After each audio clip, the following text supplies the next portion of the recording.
Happy New Year and welcome to SSPTV Community News. I'm Lisa Sugart. Well, this time of the year, the start of a new year, we're all thinking about New Year's resolutions. And of course, some of the top resolutions each and every year is to lose weight or to eat healthy. Well, guess what? My guest today will tell us how we can do both successfully.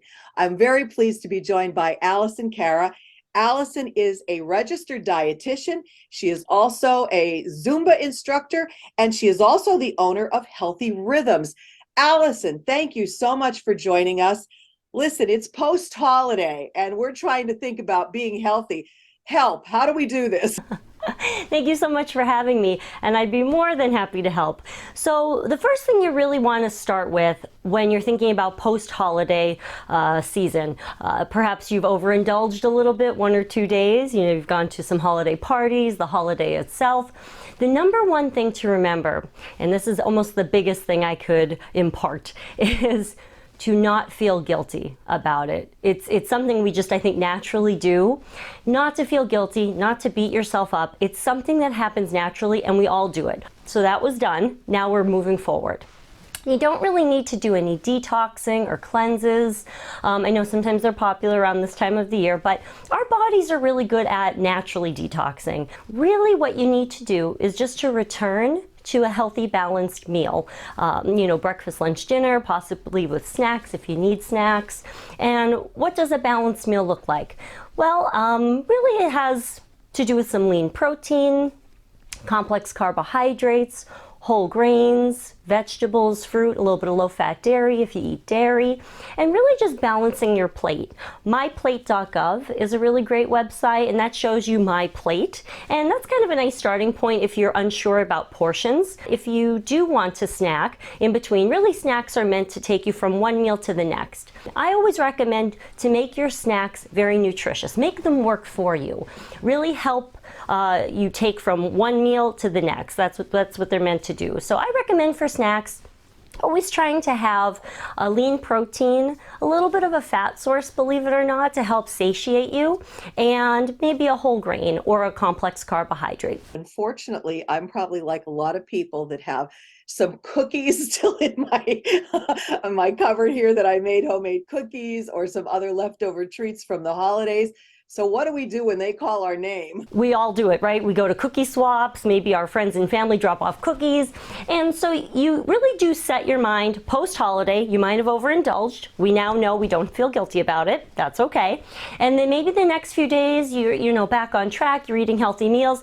But then you get to like the third and fourth day and you think, oh my goodness, I have all these cookies or treats or candy or chips or pretzels. They're just lying around the house. What do I really do? The secret is to eat them.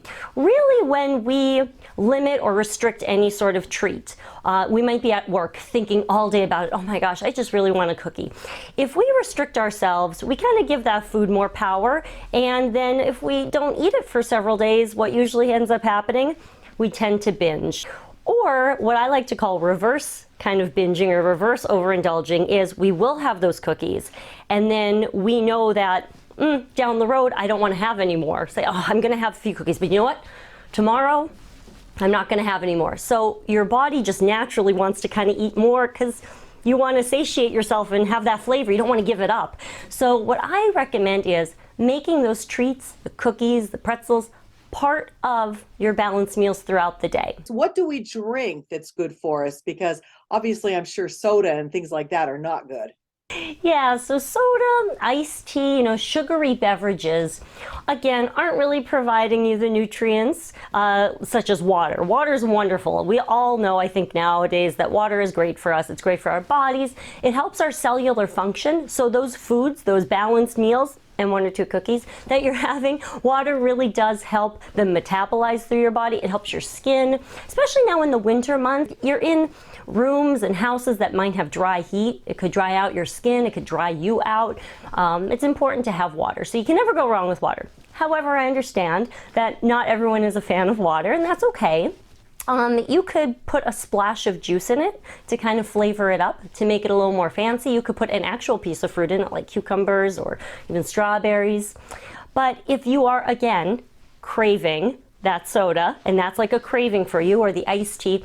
Treat soda and iced tea like desserts, as we talked about with those treats. And then you, young lady, are Zumba instructors, so you know as well what we should be doing to exercise. If you were a person that exercised pre-holiday, much like with the meals, the next day, just go back to your regular scheduled program, your regular routine. You don't have to spend extra time in the gym to make up for those calories you ate. Just go back to your regular routine. Now, if you're a person that did not work out before the holidays, and this is something new you want to try, and this is perhaps, like you mentioned, a resolution or something you're looking more into, I would focus more on just moving your body and going low and slow. Go low with the weights, try 1 or 2 pounds just to start with. See how your body feels, only maybe like 10 minutes to start. You might need to rest the next day, and that's okay. Listen to your body. And then the following days, you can again slowly increase that weight, slowly increase your time. Just really listen to yourself. And if you think about movement or moving your body versus a workout program, sometimes it's a little bit more palatable to kind of start. I recommend something you enjoy, whatever that is. Why? Because if you enjoy it, you're going to do it more often. And ultimately, healthy eating, working out, moving, fitness, consistency is the key. Just showing up every day and doing it. Yes, I am partial to Zumba too. It's very fun. If you like music, you'll like Zumba. It's a dance fitness program. You don't have to know how to dance. You could be a beginner. We have intermediate, advanced, there's modifications. You can challenge yourself if you'd like. I do teach, my business is Healthy Rhythms. I teach out of the Cunningham United Methodist Church down in Cunningham. The address is 411 South Main Street. It's a really nice area, lots of parking, well-lit parking. And I teach Zumba toning, which is the fun dance rhythms, but with free weights. So you get that strength training as well. So Zumba toning, I teach Mondays at 6 p.m. And then Tuesdays at 6 p.m. I teach regular Zumba, which is just the dance, the rhythms, the fun. Although you do also get some body strength training as a little secret. That's snuck in there too for some calorie burning and to get your heart rate up. And your first class is free. So you can like us on Facebook, Healthy Rhythms, and I post class updates, and oftentimes I post nutrition tips or fitness tips or recipes. So it's really great to check out on Facebook as well. Coming up, Charles McElwee talks politics in the new year, a major honor for a local chamber of commerce, and today's social report.